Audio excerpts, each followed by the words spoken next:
Vai ser gravado, Zelma? Não, fica gravado, fica gravado. Já começou aqui. Boa tarde, estamos aqui de volta com mais uma edição do Caderno de Teresina, um espaço onde a gente discute a cidade de Teresina, suas histórias, suas vivências. É um espaço que já vem acontecendo já há algum tempo e que hoje teremos, nesse mês de agosto, né, quando a nossa cidade completa 168 anos, nós trazemos aqui dois pesquisadores, dois professores que têm um estudo muito profícuo, né, sobre a nossa cidade, que são a professora Cláudia Fontinelles e o professor Marcelo Neto. Ambos são professores de História. A professora Cláudia, ela tem mestrado em Educação pela Universidade Federal do Piauí e doutorado, né, pela Universidade Federal do Pernambuco, mestrado em Educação e doutorado em História pela Universidade Federal do Pernambuco. O professor Marcelo também tem mestrado e doutorado pela Universidade Federal do Piauí. São professores da UFP, né, da pós-graduação. A professora Cláudia, inclusive, ela é professora do mestrado e doutorado em História e também do mestrado em Ciência Política, né, e o professor Marcelo também da pós-graduação em História, né, do mestrado. Então, professores, foi um prazer, assim, eu quero inicialmente agradecer, assim, a gentileza, a generosidade de aceitar esse convite para a gente discutir hoje história e memória de moradores do Itararé. E a gente chama Itararé, e isso tem uma história por trás disso, né? Exatamente ao conjunto habitacional de Seu Mendes Arcoverde, que é simplesmente o maior bairro de Teresina, e que conhecer a sua história vai jogar luz sobre não só um momento importante, né, da história de Teresina, mas também sobre uma parcela muito representativa das pessoas que fazem a cidade de Teresina nos seus 168 anos. Então, muito obrigada, sejam bem-vindos e bem-vindas. É um prazer, Zelma, poder participar do seu programa, cumprimentar o seu público, e gostaria de frisar que sou também professor da Universidade Estadual do Piauí, do campus Clóvis Moura, né, lá no Disseu Arcoverde, a quem eu quero dar o meu abraço, deixar o meu abraço aos estudantes, aos professores que constroem aquela instituição no dia a dia, né, dessa importante região da cidade, que é a região do Grande Disseu. Boa tarde, Zelma. É um prazer atender a esse convite seu, do estimado colega Dalton Macambeira, da estimada colega Socorro, que eu sei que está aí assessorando o programa. Então, a satisfação, seja uma tarde de oportunidades, início de noite, de debate, de discussão, de conversar um pouco sobre essa pesquisa que para nós é tão valiosa, tão importante. Sim. Para quem está nos assistindo, essa nossa conversa, ela é baseada num trabalho, assim, num trabalho que acabou rendendo um livro, assim, maravilhoso. Olha, eu quero aqui dizer que, assim, eu li recentemente, né, e adorei, assim, até super indico. Eu acho que se a gente quer conhecer um pouco da história de Teresina, notadamente nesses anos 70, 80, 90, eu acho que isso aqui é um livro, ele foi publicado pela editora da Universidade Federal do Piauí, não é, professores? O livro Nasce um Bairro, Renasce a Esperança. Eu acho que está disponível lá, né, na editora. Está na Edu. Na EduFip, né? E é, assim, super interessante o livro, realmente, e é sobre ele que a gente vai A gente vai tecer aqui alguns comentários, assim, eu acredito que ainda vai ficar muito por falar, porque a live ela tem um tempo, né, razoável de mais ou menos 1 hora. E, professores, eu queria inicialmente dizer, assim, que me chamou muita atenção esse trabalho de vocês, porque, primeiro, traz à luz uma questão que normalmente a gente não reflete muito sobre, né, que é a importância do bairro na construção desse sentimento de pertencimento à cidade, né, que a gente tem, que a gente precisa ter, né? E aí vocês trazem essa discussão de forma muito interessante. O som está bem para vocês? Assim, para mim está com um pouco de eco ainda. Perfeito. Tudo bem. Tá tranquilo, né? E aí eu queria começar pedindo que vocês colocassem, situassem um outro aspecto da discussão do conjunto. Primeiro, assim, para a gente já esclarecer sobre a existência desses dois nomes, né? Ora as pessoas se referem ao bairro como Itararé, ora se referem ao bairro como de Seu Arcoverde. E isso tem uma história muito rica, né? Que tem a ver, inclusive, com a política local, né? A política estadual. Eu queria que vocês, inicialmente, situassem essa discussão para que quem está nos assistindo pudesse tomar conhecimento também, como eu tomei conhecimento lendo o livro. Bom, o nome Itararé, ele remonta a uma antiga fazenda que existia na região e que nomeou, né, terminou nomeando toda a região à época da construção do terminal de petróleo, lá no início da década de 70. E o nome da região, ele foi transposto, ele batizou o projeto que foi apresentado pelo governo do estado do Piauí ao Banco Nacional de Habitação, né? Que foi nomeado de Projeto Conjunto Itararé. Esse é o nome inicial, é o nome original do conjunto. O nome do conjunto vai também nomear o bairro, que seria toda aquela circunvizinhança, toda aquela região, né?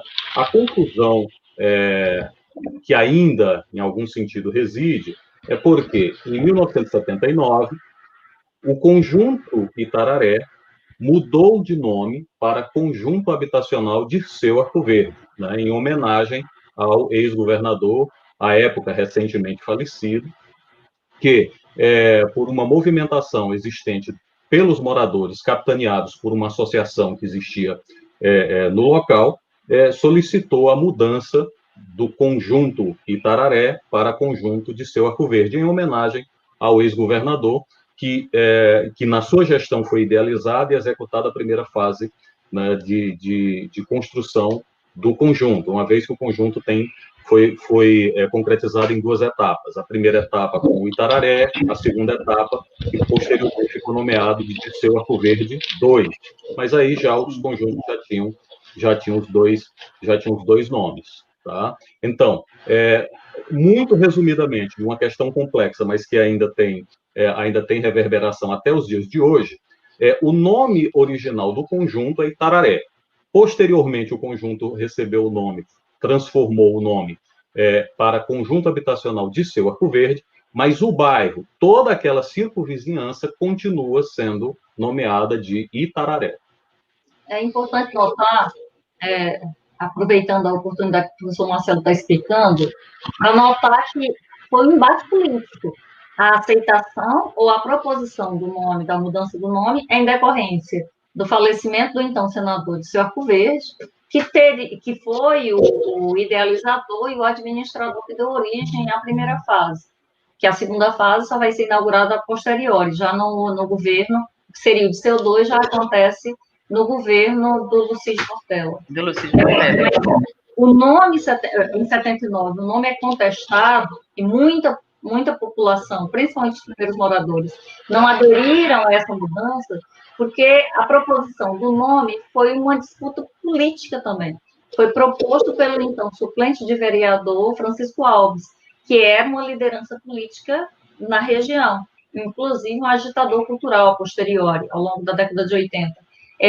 Mas os adeptos, por exemplo, os seguidores do Dirceu, nesse abaixo-assinado de mais de 7 mil assinaturas, é interessante que coincide também com o número de casas que vai ter depois o conjunto.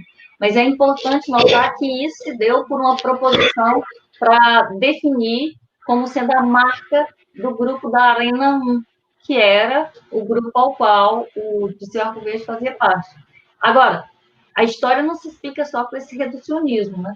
É fundamental entender que parcela da população era grata ao próprio Dirceu Arco Verde pelo ato da fundação e da construção daquele residencial. Por sua vez, os adeptos do PMDB, os adeptos do Alberto Silva vão contestar, e a própria população, que já tinha criado a afeição pelo nome Tararé, também resiste muito para mudar. Mas é muito importante, o início da tua pergunta, Zé, a respeito de como esse bairro acaba trabalhando muito essa perspectiva do pertencimento à cidade. A história que nós contamos nessa pesquisa tem como protagonistas centrais os moradores daquela região, por meio de uma metodologia de pesquisa científica, com critério, com fundamentação teórica, mas nós trazemos esse protagonismo. E é interessante anotar como aquele bairro, como tantos outros de Teresina, acaba traduzindo essa noção de pertencimento, negação dos direitos dos próprios habitantes da cidade. Uma vez que ele é projetado para abrigar, sobretudo, moradores que ou eram moradores de regiões carentes, assumidamente determinado pelo poder público como regiões vulneráveis, de baixa renda, ou eram nascidos em Teresina com essa condição, mas a maioria era de imigrantes, ou seja, de moradores de outras regiões do Piauí ou de outros estados, que tentavam se inserir no processo de inclusão, de pertencimento a essa cidade, que trabalhavam, que construíam a riqueza dessa cidade, mas que tinham negado um dos elementos dos direitos mais basilares, que era o direito do morar, o direito do residir, de ter um lar, de ter um abrigo, aquilo que conectasse a esfera privada com a esfera pública, que seria a casa. Um direito que ainda hoje é negado a milhões de brasileiros. Então, a construção desse projeto é a construção de um projeto, de mostrar a luta por pertencer não só como um título, mas de pertencer tendo direitos que se efetivem por meio da moradia. Perfeito, perfeito. E interessante é que uma questão que fica muito forte no livro, e eu achei fantástica, porque eu também tenho uma graduação em História, né? Então eu me senti assim, muito representada pelo trabalho de vocês. Então, estamos no nosso meio. Na Universidade Federal do Piauí, eu acho que um pouco antes de vocês, dos anos 80, né? Eu fui, inclusive, presidente do Centro Acadêmico de História, com o Bernardo, que hoje é professor, seu colega. Querido colega. Os meus contemporâneos, né? A Terezinha Queiroz foi minha professora, né? Mestra, ilustre mestra, abraço a todos.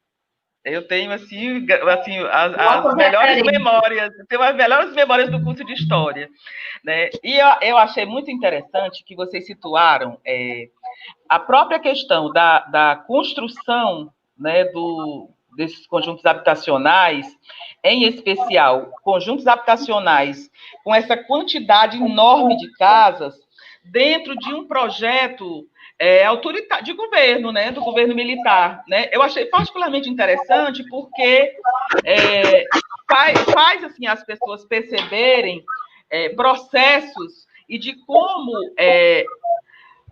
às vezes assim uma obra pública ela atende a tantos interesses que muitas vezes parece que o bem-estar de quem vai realmente usufruir, que no caso as pessoas, assim, parece que é o que foi menos pensado, né? Dadas as condições em que eles foram habitar. E eu queria que vocês colocassem isso certamente bem melhor do que eu estou assim, falando aqui muito rapidamente, porque eu acho que é importante, inclusive para as pessoas que estão nos assistindo, e que alguns são moradores, aqui nós já temos várias pessoas comentando aqui, né, perceberem isso, qual foi a relação, por que era interessante naquele momento em que Teresina estava assim, a questão urbana, a questão da moradia já estava se tornando um problema, não é? Por que era importante? A que interesses atendia você construir um conjunto habitacional naquelas condições, né? E para abrigar tantas pessoas? Bom, Zelma,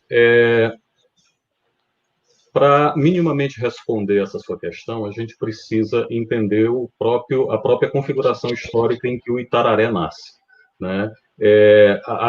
O nascimento, a construção do projeto Itararé, a execução do projeto Itararé, está intimamente relacionado aos governos autoritários, aos governos militares daquele momento.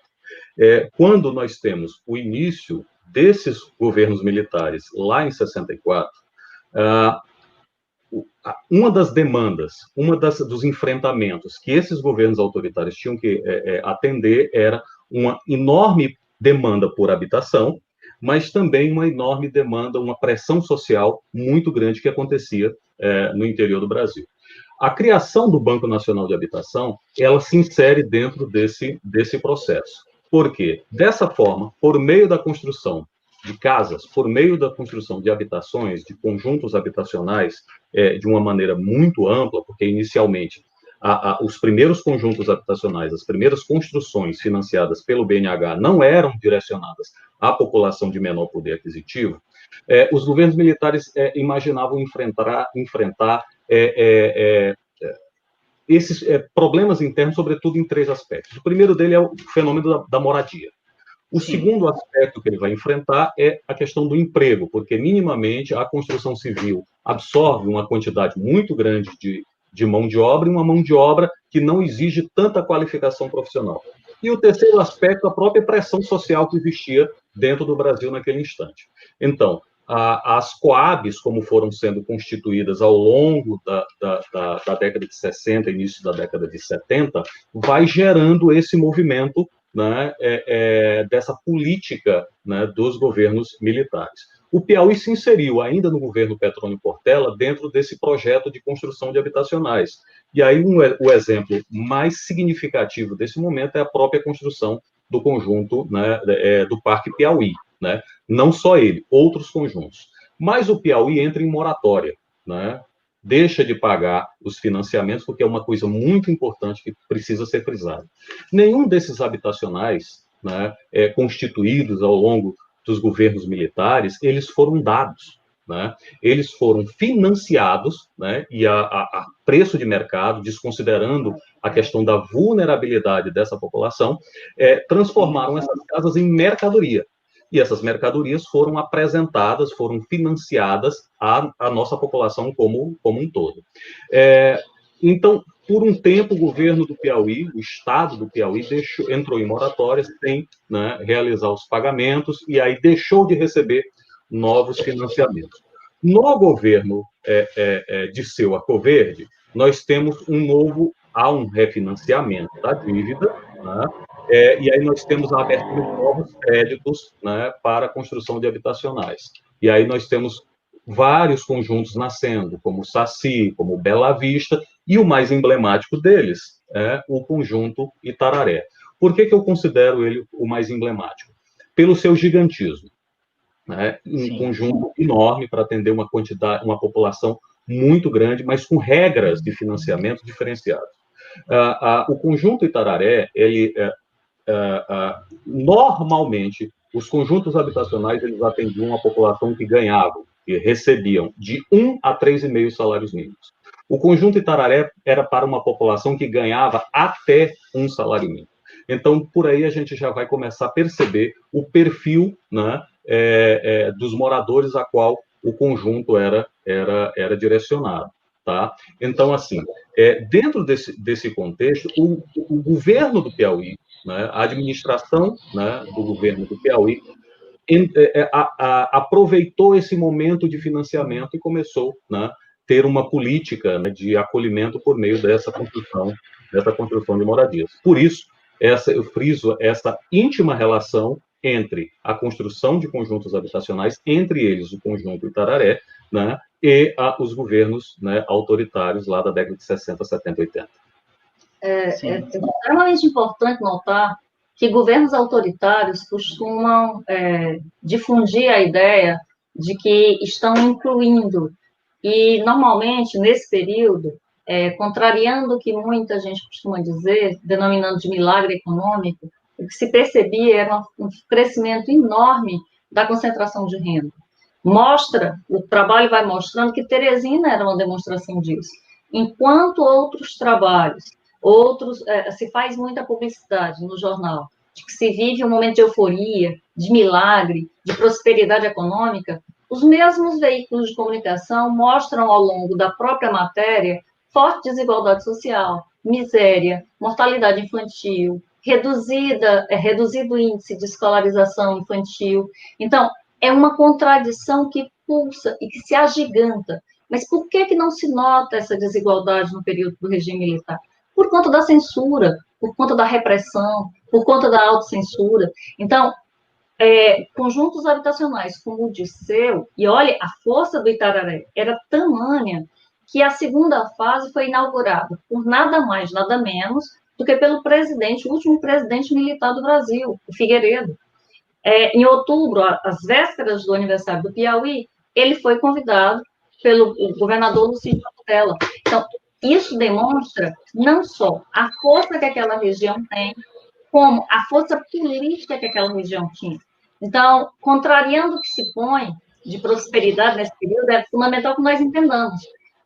A primeira fase e a segunda, a primeira se dá no final, em 77, os primeiros moradores vão em julho de 77, agosto de 77, a segunda fase em 80, então nós estamos naquilo que já é o refluxo do que seria a chamada prosperidade econômica. Então, a crise econômica se alastra pelo Brasil, a miséria se agiganta, a fome bate à porta e a repressão também se agiganta.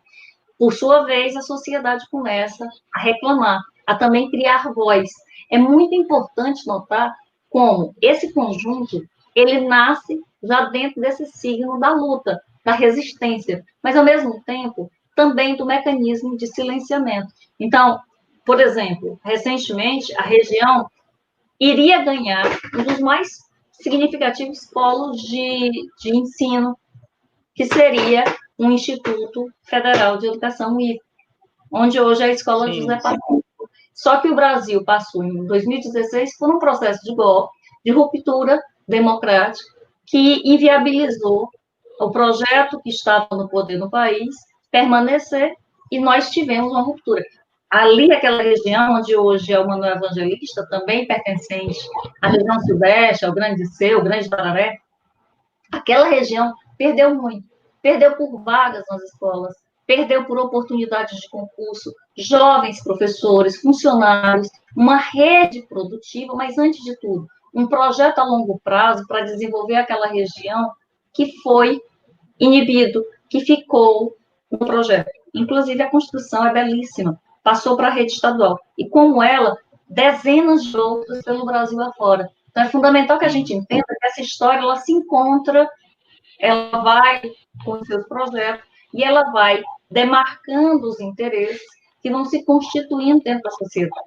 Então, é uma negociação, e quanto mais conseguir o silenciamento, mais a força repressiva tende a impor a sua vontade. Então, como o professor Marcelo disse bem, não foi uma dádiva dos governos militares, mas assim foi proposto para a sociedade. Tanto é que, ao longo do livro, nós vamos mostrando que, embora nós tenhamos entrevistado, em boa medida, uma parte dos primeiros moradores, mas vários outros, e eles vão mostrando isso, não conseguiram sustentar o pagamento da mensalidade. A maioria dizia que era a grande angústia que tinham, porque eram 3 tipos de casa.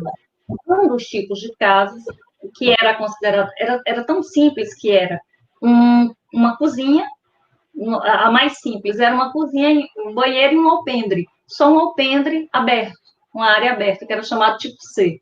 A tipo A C. outra C era o banheiro, a cozinha e uma suposta sala que a maioria transformava em quarto. E o tipo A tinha, além desse banheiro, dessa cozinha e dessa sala, ou desse quarto, como eles adaptavam, ainda um alpendre, que, no geral, as pessoas remodelavam à sua maneira, de formas vulneráveis, porque ganhavam mal, geralmente em construções de adobe. E é interessante notar que essa casa, que era considerada mais sofisticada, era mais de 10% do salário mínimo da época, a mensalidade. Então, isso era muito dinheiro para uma população que, quando muito, porque o Marcelo mostra bem, tinha muita dificuldade de ter acesso. Então, muita gente não conseguiu, muito mutuário não conseguiu pagar e teve que sair da casa.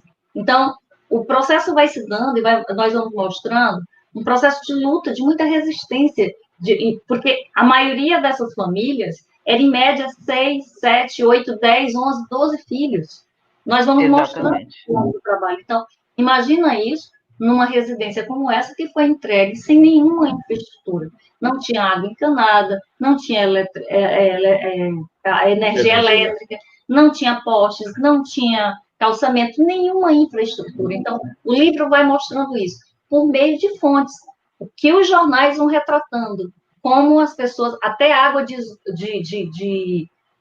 poça d'água serve, até água de sobra de chuva. Então, as pessoas vão tentando lutar, comemoram quando implantam o primeiro chafariz, vão bebendo nas reservas da primeira construtora, onde tinham os acúmulos de água. Então, vão ficando tão vulneráveis e o Estado dizendo que teria assegurado a elas.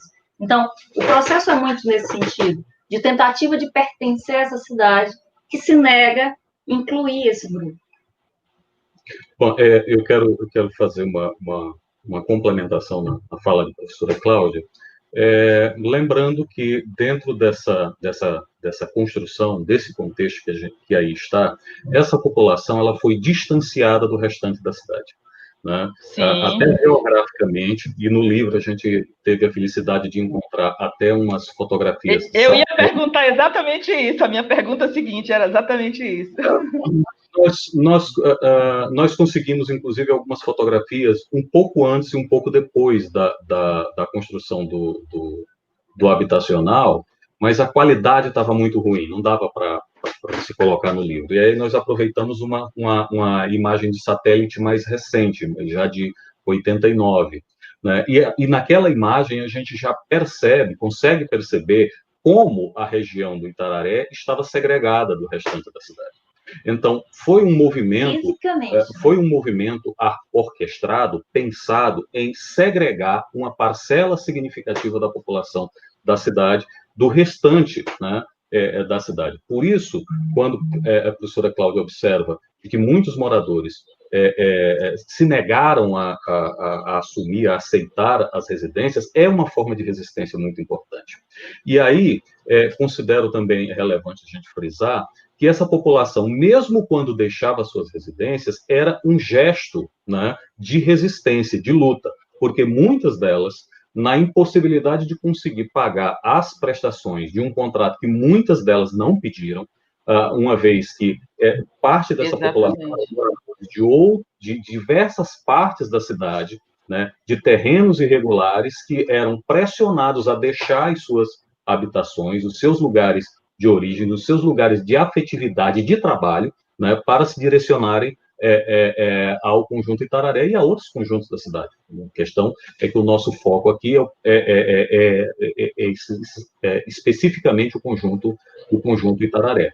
E devemos observar que, neste momento, né, na década de 70 como um todo, a cidade de Teresina vivia um processo de migração campo-cidade muito severo. Então, boa parte dessa população não tinha qualificação profissional para se inserir em outros ramos de trabalho. E o Itararé, em algum sentido, funcionou como também um local de transição entre o urbano e o rural. E aí trago a observação, e a gente coloca no livro, né, que parte dessa população deixa suas casas para começarem a residir nas franjas do Itararé, gerando, né, outros bairros, outras vilas e favelas que foram compondo, né, toda aquela região, e que muitos desses moradores permaneciam com suas técnicas, com seus costumes, com seus hábitos do campo, dentro do espaço urbano do Grande Itararé. Então, era comum alguns moradores terem pequenas roças, criarem pequenos animais como complementação de renda. E aí, nesse mesmo contexto, surge um ponto que eu considero fundamental para se entender o conjunto, a região de todo o Grande Dirceu, que é o mercado do Dirceu, né? Porque é exatamente essa pequena criação de animais, esse pequeno plantio que vai ser comercializado, ou uma parte dele vai ser comercializado no mercado. E aí isso vai gerar alguma renda a muitos desses moradores que não encontraram outra alternativa em outros lugares da cidade. E, em algum sentido, vai dar um dinamismo, vai dar um diferencial produtivo muito interessante dentro da região, que vai começar a se espelhar, vai começar a se espalhar, né, e se referenciar ao longo de toda a cidade. E essa construção mesmo, de povos passivos, né, vão afastando as pessoas, e junto a isso não há uma rede de transporte coletivo. Que exatamente. A gente vai mostrando isso.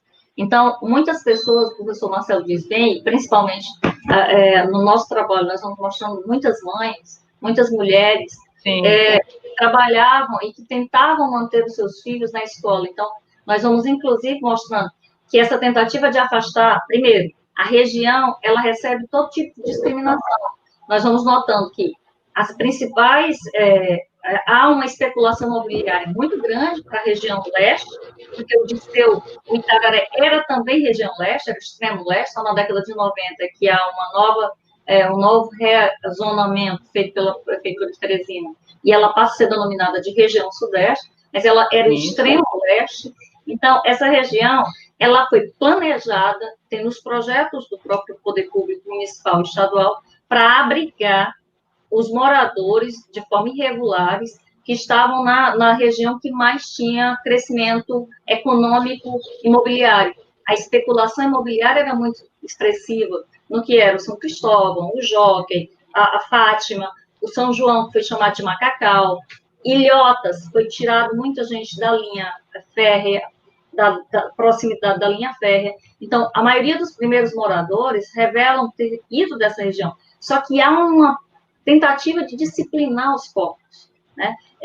De construir nesses corpos um mecanismo de controle também externo. No trabalho, nós vamos mostrando várias matérias que tratam tanto eles, antes de irem para lá, de uma forma pejorativa, quanto ao chegar, principalmente fazendo um discurso moralista. Sim. Nós trabalhamos sobre uma favela, porque eles dizem que o Itararé é para desfavelizar a cidade. E aí, o argumento que se usa é de âmbito moral.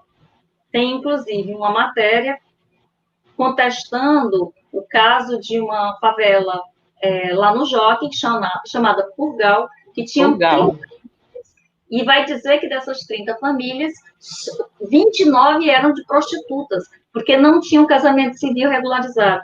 E aí, na matéria, para alegar que tinham que ser tiradas de lá para levarem para a nova região, diziam na matéria que as crianças estavam submetidas a espaços estreitos e apertados, nos quais serviam de encontros amorosos. Veja, o discurso do moralismo vazio não considerava nem que tipo de alimentação tinha a criança, nem se frequentava escola, nem se tinha vacinação numa época de várias epidemias que atingiam e que matavam muitas crianças no Piauí e pelo Brasil afora, e tampouco se preocupavam que essas crianças foram para o Itararé, morando em casas como as que eu descrevi agora há pouco. Portanto, era uma hipocrisia. Usava-se o discurso moralista com a finalidade de convencer a sociedade, mas, no fundo, o que se queria era um projeto político. O que se estava tentando era impor um projeto político. Então, é muito, muito importante que a gente tenha muita clareza quando se faz uso de preceitos moralistas,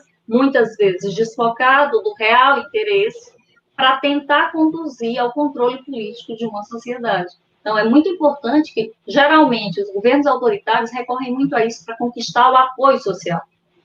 Então, o texto, ele vai mostrando como é que essas crianças vão sendo também esquecidas, mas a população reage. Os pais não vão para lá enquanto não criam. Muitos casos, nós vamos mostrando, das famílias ou levam seus filhos de bicicleta.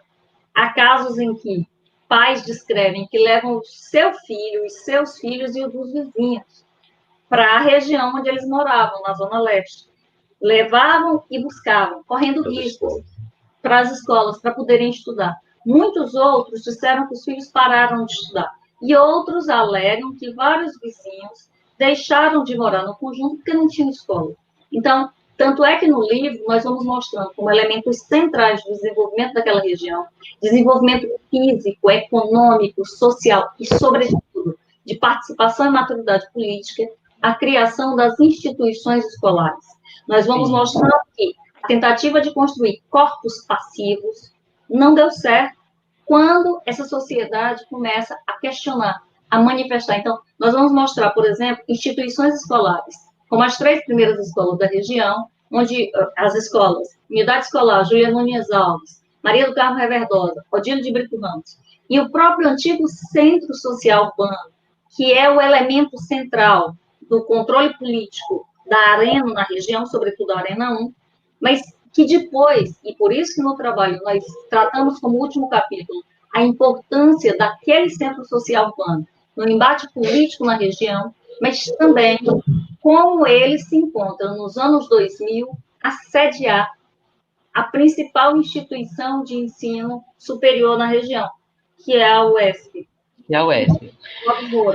O professor Marcelo, inclusive, ajudou a estruturar, organiza desde o início e trabalha lá na região. Então, é uma região que muda e que chama a atenção da cidade para isso. Ela passa, inclusive, a ter maior valorização imobiliária, maior prestígio. E o professor Marcelo diz uma coisa que é interessante. A princípio, a região que era considerada as franjas desse bairro é hoje considerada uma das regiões mais valiosas daquele conjunto, que é o limite do conjunto onde ficam as caixas d'água, onde fica hoje a Avenida Joaquim Nelson. Então, ali era o limite da região urbana, da região rural. Inclusive, onde tem aquele primeiro condomínio vertical do bairro, como é o nome do Guanabara, ali eram de hortas, precursoras das hortas comunitárias, que também são decisivas para a manutenção dessa comunidade. Até hoje, pujante, extremamente importante. E é interessante, né, professores, porque, assim, você via que nesse processo tinha o falso progresso, né, aquela ideia de modernização e de que a ditadura militar, ela estava uma urbanização compulsória, mantendo, exatamente. Aí você tinha esse interesse de uma espécie de higienização dos espaços, né, mais ligados à elite. Você tinha a especulação imobiliária, tanto nos locais, como vocês levantaram aqui, nos locais que estavam se desenvolvendo, no Jockey, por exemplo, que a presença de pessoas mais pobres e moradias mais pobres poderiam desvalorizar a área, quanto também a especulação imobiliária que costuma acontecer, e não foi diferente lá, no sentido de adquirir terrenos, né? Quer dizer, a própria escolha do terreno também já beneficia os donos de terras de sempre, né? E a gente vê que os conjuntos habitacionais, quando a gente vai atrás, é sempre uma pessoa de muitas posses, dono daquele terreno, que inclusive costuma ficar com as, digamos assim, as moradias, as residências nos melhores locais, né? A gente já recebeu denúncia em outros momentos sobre o Jacinto Andrade, que a principal região ali ter sido destinada para pessoas do interesse do antigo proprietário, né? E aí, no livro, me chamou assim, muita atenção a questão da ausência de transporte público, né? De fato, é um sofrimento muito grande, porque hoje a gente... Assim, hoje já tem, as distâncias já foram mais encurtadas, porque foram criadas novas vias de acesso, né? Mas antes, você só podia passar, né, lá por aquela região da rodoviária para chegar ao centro, né? Ou então pelo terminal de petróleo, não é isso? Sim. Quer dizer, as distâncias eram enormes, né? E as pessoas, de fato, foram grandes heróis, eu posso dizer que foram grandes heróis, né? E aí, professores, assim, o que me chama muito a atenção também no seu livro é porque assim, vocês fizeram um percurso e a gente sabe que não é aleatório e é por isso que é tão digno de homenagem o percurso que vocês fizeram para contar a história do bairro, porque assim, vocês colocam toda essa situação, né? Mas aí vocês colocam também como é que se deu o processo de resistência, né? Que eu acho que é importante, porque senão, assim, fica parecendo que é tudo muito obra do destino, e não é. Quer dizer, se o Dirceu Arco Verde, se o Itararé... Eu particularmente, andei muito ainda quando, assim, no começo, né, eu participei de um grupo de pesquisa com o professor Puskas, né, professor da economia, e a gente andava muito lá, né? E também tenho ligações pessoais com algumas pessoas da Associação de Moradores, a Conceição, que, aliás, estão aqui, né? Estão aqui, olha, o professor Dalton tá elogiando o tema e a escolha, a Isabel Cristina, que memória bem relatada, concordo, viu, Isabel? Professora Cláudia e professor Marcelo, assim, estão dando um show aqui. A TT Aguiar, né, uma amiga nossa também, que é da mesma geração, né, tá parabenizando a trazida desse tema, né. Lembra inclusive, Itararé, República dos Desvalidos, uma peça de teatro maravilhosa, que retratava um pouco isso. O Jurandir Lima, ele lembra que ele faz um comentário sobre esse olhar e as práticas dos militares nos anos 60, 70 e 80. Enfim, tem um monte de gente aqui fazendo comentários assim maravilhosos. E aí eu queria que vocês agora falassem um pouquinho desse processo de resistência, como foi isso, né? Porque no livro fica muito claro que assim, a presença do Estado, à medida em que ela vai se impondo, ela não era vista, ela foi meio que apropriado, né, pelos representantes da administração, né? Eles eram meio que apropriados e eles tinham, eles exerciam um certo domínio, não só pela via da gratidão, que a gente compreende, né, que é um processo muito natural entre as pessoas mais vulnerabilizadas, a questão da gratidão, mas também pela pressão, né? E eu lembro das mães falando até na questão da taxa escolar, a dificuldade das mães, né, para a taxa escolar, que era uma coisa que me pareceu, professores, me parecia ilegal, né? Me parecia ilegal, mas assim, aquilo... então, assim, todas as atuações a nível da assistência social, elas eram meio que apropriadas, pelo menos no imaginário das pessoas, como se fosse meio que dádiva, e isso fazia com que houvesse uma certa apropriação política, né, daquelas pessoas. Mas, ao mesmo tempo, a juventude, em especial a juventude, ela foi se rebelando, foi adquirindo consciência. E eu achei esse momento assim, muito interessante. Eu queria que vocês comentassem sobre isso. Esse processo de como é que se deu essa resistência.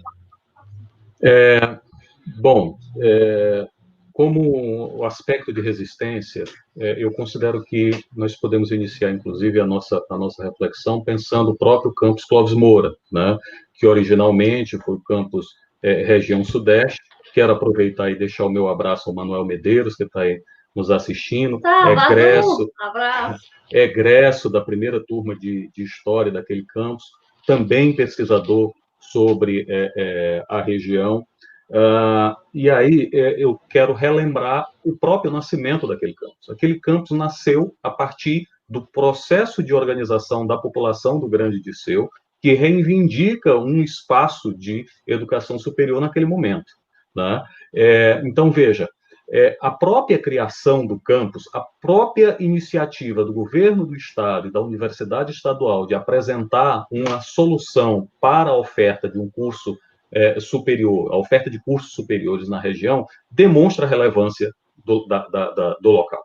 Tá? E aí, observação que é uma curiosidade que eu gostaria de colocar, é que o nome original do projeto, né, do campus região sudeste era Campus de Seu Arco Verde, tá?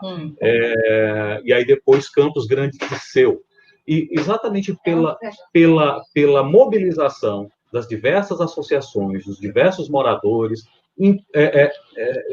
reivindicam um outro nome, porque não seria só o Dirceu, e sim toda a região. E aí o nome original do campus se tornou Campus Região Sudeste, mais tarde, né, em 2005, né, transformado para Campus Clóvis Moura, né, em homenagem ao pesquisador amarantino, né, Clóvis Moura, acho que é uma justa homenagem. E o que eu quero frisar é que toda essa região, né, sempre teve esse poder de mobilização, de organização, de pressão social muito grande, dentro das suas táticas, né, de enfrentamento do dia a dia. Né? Cada família, cada morador sempre teve, desde a mais tenra origem do conjunto, essa astúcia do enfrentamento aos múltiplos desafios que lá existiam. Vejam, esses moradores lhes foram entregue um conjunto sem aparelhos urbanísticos mínimos. Né? Existe um depoimento feito por um morador, o senhor Pedro Pio, né, que ele coloca o seguinte: olha, nos foi oferecido casas que a gente imaginava, não, tem banheiro, sim, tem banheiro, mas não tinha água. Né? Então, isso termina demonstrando como muitas das expectativas, dos sonhos, né, que foram construídos ou que foram oferecidas àquela população foram se esvaindo. Né? Então, essa população tinha que resistir. Como a professora Cláudia observou, as casas elas eram diminutas. Né? E os moradores começam, pelo número de famílias, começam a ajustar, a fazer as construções, adaptações nas construções, em que, por exemplo, as ampliações feitas de tijolo de adobe, né, que é o tijolo cru, né, foram muito comuns nesse momento. Então, era a adaptação, era a resistência dessa população à própria condição objetiva que lhes foram oferecida. Né? Então, nós temos, nesse sentido, que demonstrar como o Dirceu Arco Verde, o Itararé Dirceu Arco Verde, ele foi construído como um movimento de afetividade pelo lugar, mas também como um movimento de luta diária. Né? Desde a questão da escola, desde a questão do posto de saúde, que depois vai se desenvolver por meio da luta desses moradores, a criação do hospital lá em 82, né? A criação dos grupos escolares, os calçamentos que foram uma luta, né? Apesar de ser o famoso calçamento pedra cabeça de jacaré, né? Mas isso foi uma conquista desses moradores, né? Dessa luta diária. Bom, essa questão da reivindicação, desse aspecto reivindicatório, como a professora Cláudia também mencionou, encontra no feminino um ponto de apoio muito, muito grande, porque foram as mulheres do Dirceu, foram as mulheres do Conjunto Itararé que o edificaram, né, nesse labor diário, né, desse movimento diário de ida e de vinda aos seus lugares de trabalho, aos seus lugares, né, de estudo e nas suas mobilizações sociais. E aí nós vamos ter, né, o surgimento de movimentos como, por exemplo, né, os movimentos ligados à Igreja Católica, à Igreja de São Francisco de Assis. E no interior da Igreja de São Francisco, nós temos o surgimento da Juventude Franciscana, que vai ter uma forte atuação na organização política, de formação política, né, da região, né, e posteriormente vai resultar na formação de grandes lideranças da política do município. É importante notar, que esse período, década de 70, 80, que é o que a gente vai analisando, principalmente nos primeiros capítulos, o cenário brasileiro é de disputas no campo da política, tanto na macropolítica quanto na micropolítica. Então, é importante notar que as pessoas lutavam pela sobrevivência. Nós estamos falando de famílias que muitas vezes não tinham para onde voltar. No projeto Rondon, o superintendente executivo do projeto Rondon, em parceria com a prefeitura, no projeto João de Barro, ao falar da imposição, porque ele disse que não era imposição, ia para o Disseu quem queria, e era matéria de jornal. Só que na fala dele, não davam outra alternativa. As pessoas não podiam ficar mais morando nos lugares em que elas habitavam regularmente. E ele chega a descrever e a falar na sua entrevista que só vai para o Disseu quem quer. Quem não para o Itararé. Quem não quiser, o carro para o encaminhamento deles, ou para voltarem para o Ceará, porque ele já supunha que parte dessas famílias tinham vindo do Ceará, ou para ir morar em Timon, se lá tiver alguma casa, a prefeitura leva. Ou seja, não davam alternativa a escolher ficar, até porque essas pessoas não tinham título de posse das casas. Como você diz, há uma tradição, que não é só local, mas é histórica, de concentração de renda, de concentração de riqueza. Toda vez que na história brasileira algum projeto político tenta minimizar isso, ele passa a ser caçado como malévolo e ensinam a própria população a odiar esse projeto. Então, a história brasileira está repleta disso, inclusive recentemente. Mas é importante notar que aquela região, ela é uma região de disputa política desde o início. Notemos que são 7.294 casas, ou seja, 7.294 famílias que são instaladas em Teresina entre 77 e 80. Então, é muita gente. É fundamental entender que isso muda a configuração do cenário eleitoral, inclusive. Aquela região, ela já nasce gigante. E ela já nasce um cenário de disputa eleitoral. Então, na eleição, por exemplo, de 78, em que havia 2 candidatos pela Arena ao Senado Federal, pelo Piauí, o ex-governador Alberto Tavares Silva e o ex-governador Dirceu Arco Verde. Então, os dois disputam, fazem parte da Arena, mas a Arena não permite dissidência, mas ainda assim o cenário brasileiro piauiense tem. E os dois... Arena 1 e Arena 2, né? Arena 1, ligada ao senador Petrônio Portela, e também ao qual fazia parte o Dirceu Arco Verde. A Arena 2, liderada, no caso piauiense, pelo ex-governador, ex-senador à época, depois se torna senador, Alberto Silva. Mas por que aquele cenário já nasce como um cenário de disputa?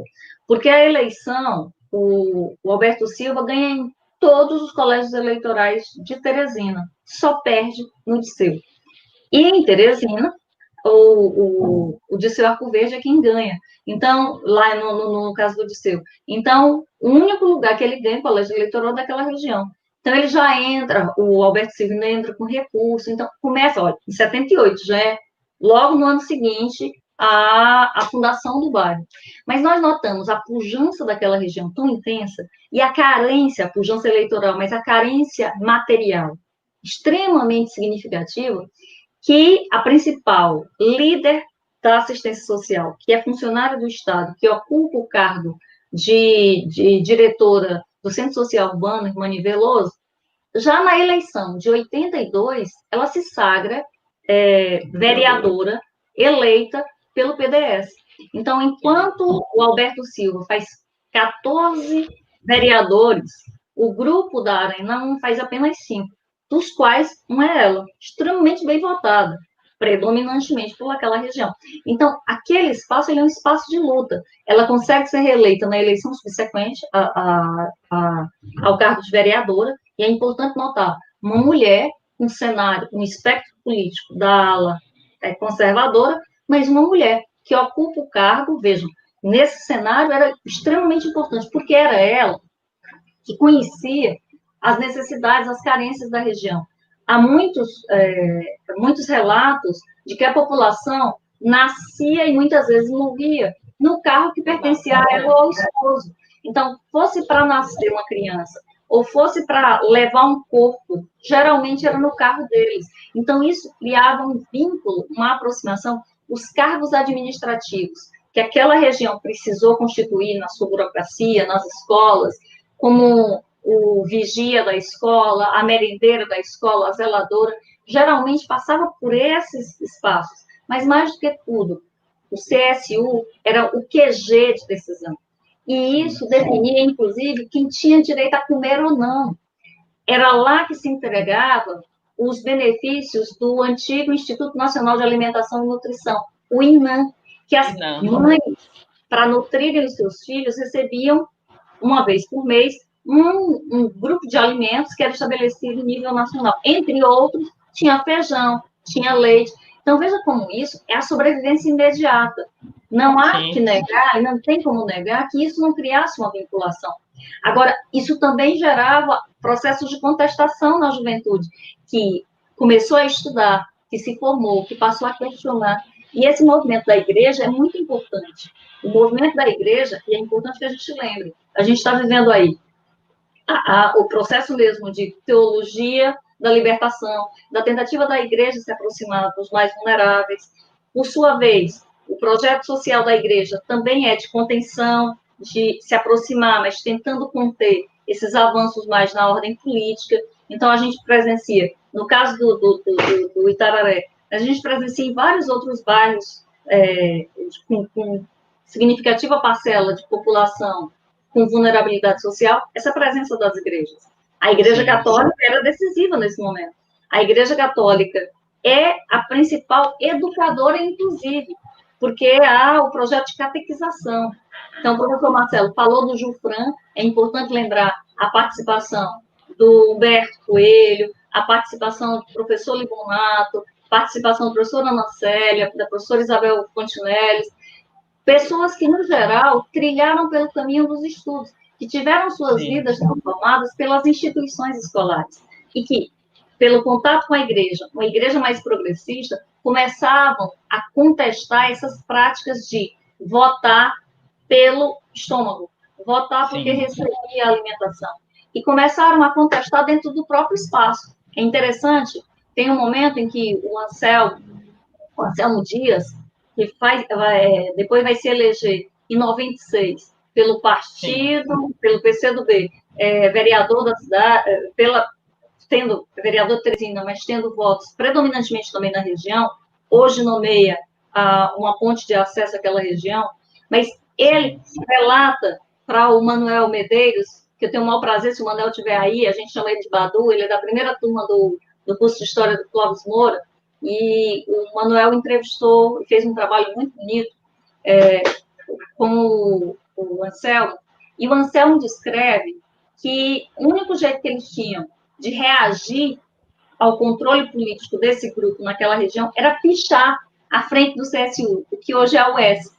E no trabalho a gente vai mostrando como um espaço que servia para, muitas vezes, criar vínculos de aprisionamento, passou, a partir da implantação da UES, também seu vínculo de proposição de novos horizontes, como foram as escolas públicas, as primeiras instituições públicas instituídas naquele espaço, uma instituição filantrópica que vai, inclusive, fazer parte do que vai ser a avenida principal, a Avenida José Almeida Neto, que a gente chama... Sempre de avenida principal, né? Mas é interessante como as rotas do ensino é que definem as rotas urbanas do próprio bairro. Porque, a princípio, a primeira avenida principal por onde transitavam os moradores era no terminal de petróleo, onde passava à frente das escolas do CSU. Depois, com a criação da Fundação Bradesco, já no início dos anos 80, a mudança para aquela região, até porque já estava dentro do projeto, porque era para conectar os dois Itararés, o Itararé 1 e o Itararé 2, que depois passa a ser de ser Arco Verde 1 e de ser Arco Verde 2. Então, é muito importante como física e simbolicamente as instituições escolares são os elementos de contestação. E ainda a propósito sobre a formação escolar, o ex-vereador Anselmo Dias vai também lutar no campo da sua principal adversária política, que é no campo da assistência social. Inclusive, ele vai se tornar assistente social. Então, é interessante como a mesma população que elege alguém que é fruto da arena, que é fruto do projeto mais reacionário do cenário político, também vai ser extremamente progressista na hora do voto, quando o país começa a respirar áreas democráticas. Então, notemos o quanto isso é importante, lutar pela democracia, pelos espaços de pensamento, de liberdade de pensamento, e pela possibilidade de que mais crianças, mais jovens, mais adolescentes e mais adultos têm uma possibilidade de conhecer sua própria história, têm uma possibilidade de ter acesso a uma escolarização que tenha qualidade e que tenha dentro do seu espaço reflexão, respeito à diferença, respeito aos segmentos e, principalmente, liberdade de cátedra. Os professores precisam ter liberdade de pensamento, liberdade de exercício do ofício, em todas as esferas. Então, esse elemento vai se mostrando ao longo do texto. O livro vai mostrando como talvez tenha sido a principal revolução que aconteceu com aquela população, tenha sido o direito que muitas mães lutaram, muitos pais lutaram, de que seus filhos tivessem a oportunidade de estudar. E isso foi decisivo na mudança das gerações, no acesso à escolaridade, na melhoria de emprego, na melhoria de qualificação profissional, e a mudança do próprio espaço físico da moradia. O bairro vai se transformando. Lamentavelmente, muitos não têm acesso a esse processo de aperfeiçoamento e de inclusão social. Muitos vão ser banidos do próprio espaço do conjunto habitacional, por tudo que a gente já falou. Por falta de acesso à condição de pagar a mensalidade da moradia, da Coab, muitos outros não tiveram condições de pagar a caixa escolar. Você falava no início sobre isso. A caixa escolar, as crianças tinham que pagar, então as mães demonstram isso, o desespero de muitas vezes não ter como pagar a caixa escolar para os filhos estudarem numa escola pública, e você diz, isso não era permitido. O governo dizia que era gratuita a escola, mas há vários subterfúgios que o próprio governo vai dizendo que é para a subsistência das escolas, para a manutenção das escolas. Então, a gente vai percebendo aí algumas violências do próprio Estado em relação a esses moradores, que muitas vezes não conhecem as leis, nem seus direitos, e não reivindicam. Eu estou aqui emocionada, quero aqui dizer. Estou emocionada com a forma vibrante que vocês apresentam esse trabalho de pesquisa, né? E é muito bacana quando a gente vê a academia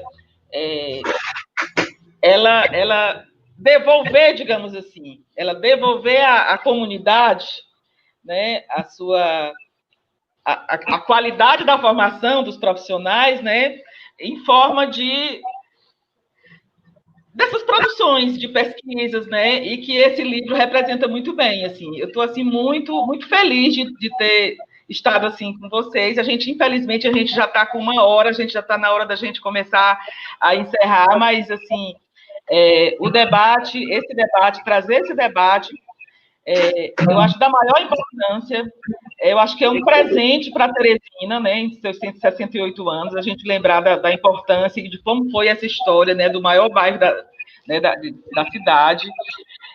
Lembrar, né, mais uma vez, que assim, a gente ouvindo os professores falando, é muito bom, mas assim, você pegar o livro e ler, aí, sabe assim, ainda mais emocionante, porque você vai ver nas fotografias da época, né?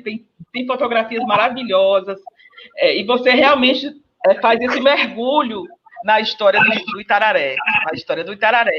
Professor, parabéns por você registrar a importância a força das mulheres, né, no livro, em muitos momentos, inclusive, assim, as próprias fotografias, as pessoas retratadas, a grande maioria são mulheres com crianças, com seus filhos, né? As mulheres que ocuparam espaços de poder, né, de um lado e de outro, né? Assim, é bastante interessante. Eu até assim, ousaria dizer que talvez essa grande pujança da luta do Itararé tenha sido por isso, porque talvez assim na prática acabou que tenha acontecido uma certa igualdade, né, de possibilidades de atuação, né, de homens e mulheres, né? Quem sabe, né? Isso aí pode ser um objeto de pesquisa futura. Então, assim, eu quero agradecer muito a presença de vocês. Eu adorei conversar com vocês.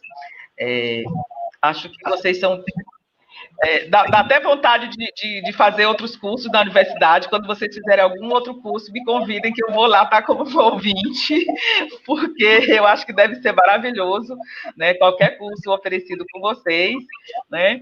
E eu queria passar para vocês fazerem as considerações finais. Assim, fiquem à vontade, falem o quanto quiserem, que nós já estamos por conta.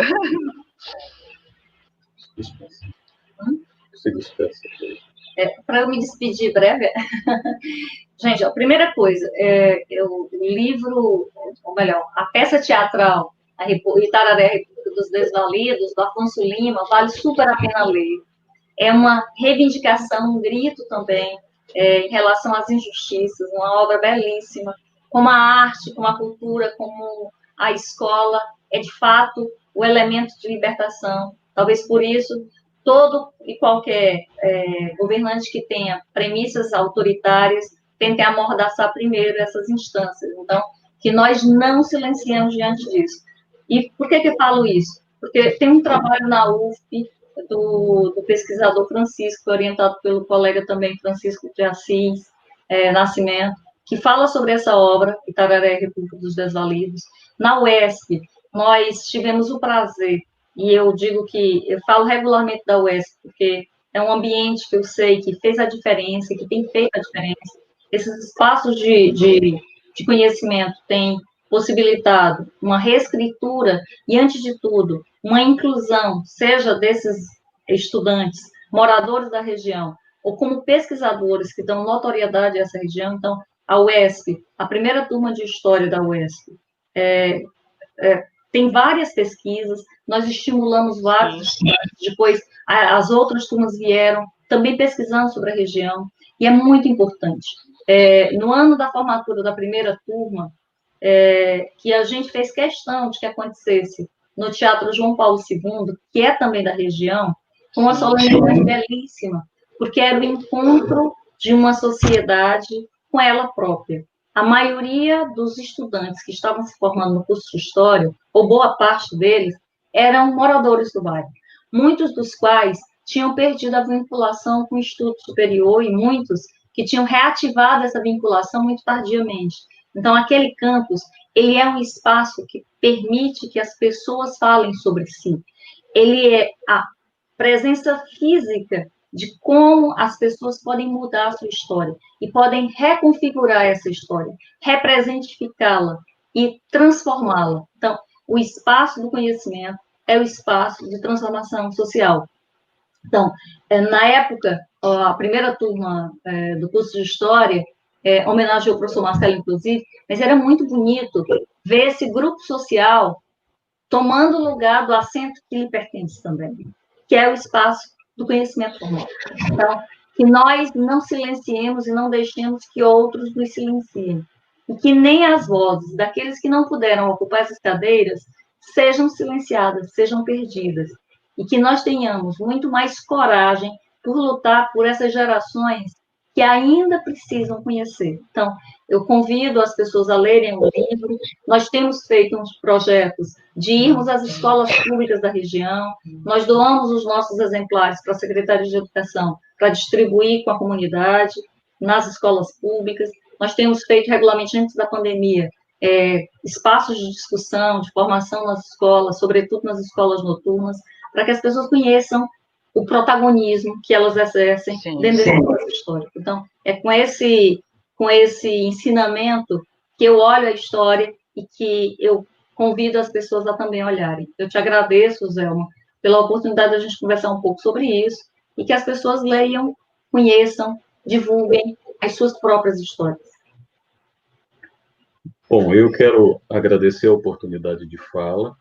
Fico extremamente feliz, né, em poder falar de uma região que me vincula com muita afetividade, reconhecendo que é um lugar também de pesquisas ainda, um volume de pesquisas ainda muito grande a ser feito. Né? Deixo também um convite àqueles que querem pesquisar, que desejam pesquisar sobre o Grande Disseu, sempre essa lembrança de que o Disseu é um mundo, né, no que se refere a objeto de pesquisa, né? E deixo o convite àqueles que se interessarem, que procurem o livro, procurem a editora da Universidade Federal, né? para poder ter acesso à leitura do livro. E deixo, né, o meu abraço a todos, né, e a minha disposição de continuar a pesquisar e a continuar a colaborar com o crescimento, com o fortalecimento da região do Grande Liceu. Ok, professores, muito obrigada aqui às pessoas que estão aqui nos assistindo, tendo comentários simpáticos. Isabel Fontinelles, deve ser sua irmã, né, professora Cláudia?